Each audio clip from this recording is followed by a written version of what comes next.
L'homme ne peut pas contrôler la taille de ses pupilles, c'est totalement involontaire. En cas de mensonge, elles se dilatent. En bref, les pupilles se dilatent lorsque les humains mentent. Les menteurs peuvent manipuler leur langage corporel, mais ils ne peuvent pas contrôler leurs pupilles. Leurs pupilles les trahissent. Ce phénomène a été découvert récemment, mais il a été décrit dans le Coran 1400 ans avant sa découverte. Aujourd'hui, nous savons que les pupilles trahissent les menteurs et les trahissent. Lien avec le sommeil et la mort. Dans le Coran, le sommeil et la mort sont liés. Les sceptiques affirment que l'auteur du Coran s'est trompé, le sommeil et la mort ne sont pas liés.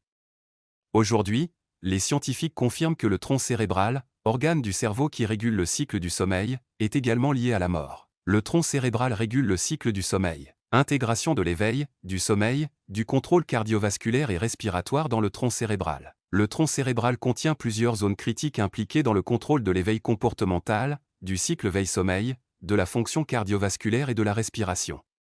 Le sommeil et l'éveil sont associés à de profondes modifications de la pression artérielle, de la fréquence cardiaque et de la respiration. Réciproquement, les signaux provenant des zones du tronc cérébral contrôlant ces fonctions favorisent l'éveil du sommeil.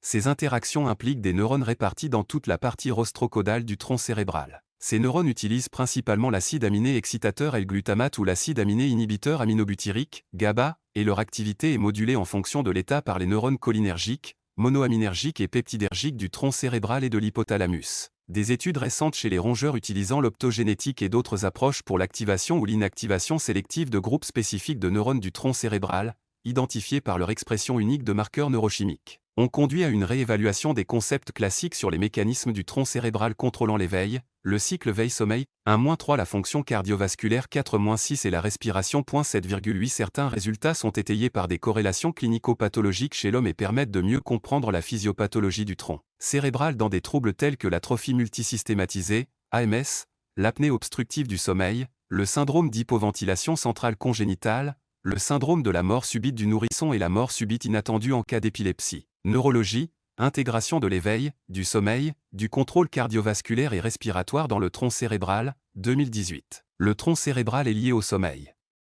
Mais les scientifiques ont récemment découvert que le tronc cérébral est également lié à la mort. La mort du tronc cérébral. La mort du tronc cérébral est un syndrome clinique défini par l'absence de réflexe avec les voies du tronc cérébral, le pédoncule, du cerveau, qui relie la moelle épinière au cerveau moyen, au cervelet et aux hémisphères cérébraux, chez un patient profondément comateux et dépendant d'un ventilateur. L'identification de cet état est assortie d'un pronostic de survie très grave, l'arrêt du rythme cardiaque survient souvent au bout de quelques jours, bien qu'il puisse se poursuivre pendant des semaines si un soutien intensif est maintenu. Au Royaume-Uni, la mort peut être certifiée sur la base d'un diagnostic formel de mort du tronc cérébral, à condition que cela soit fait conformément à une procédure établie dans A Code of Practice for the Diagnosis and Confirmation of Death, publié en 2008 par l'Academy of Medical Royal College. Ce code part du principe qu'une personne est morte lorsqu'elle perd définitivement sa conscience et sa capacité à respirer, même si le corps et certaines parties du cerveau continuent à vivre, et que la mort du tronc cérébral suffit à elle seule à produire cet état. Ce concept de mort du tronc cérébral est également accepté comme motif de déclaration de la mort à des fins juridiques en Inde et à Trinité et Tobago. Ailleurs dans le monde,